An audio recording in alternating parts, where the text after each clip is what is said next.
देखें, मैं आपको अक्सर कहता हूं, जिस तरह बनु उमैया अपने आप को हजरत उस्मान गनी रज़ी अल्लाह ताला अन्हु और हजरत उमर बिन अब्दुल अजीज रहमहुल्लाह ताला के पीछे छुपाती है ना, ताकि हमारे करतूत छुप जाए इन दो बड़ी पर्सनालिटीज जिनका हम भी एहतराम करते हैं, इस तरह ये लोग इमाम बुखारी इमाम मुस्लिम को खुद से बाबा कहते हैं और फिर कहते हैं किताबें भी तो बाबों ने लिखी थी ना। और सरकार, हम तो तुम्हारे बाबों की बात कर रहे हैं, चिश्ती रसूलुल्लाह बाबा, लिवाई आज़म मिन लिवाई मोहम्मद वाला बाबा, साहब और शुक्र के कॉन्टेक्स्ट में अंबिया की तौहीन करने वाले बाबे, इनको बाबा क्यों कह रहे हो?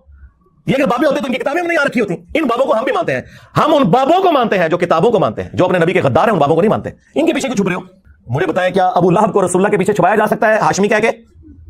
नहीं। इसी तरीके से बनु उमैया को हजरत उस्मान और हजरत उमर बिन अब्दुल अजीज रज़ियल्लाहु अन्हुमा व अलैहिस्सलाम के पीछे नहीं छुपा सकते।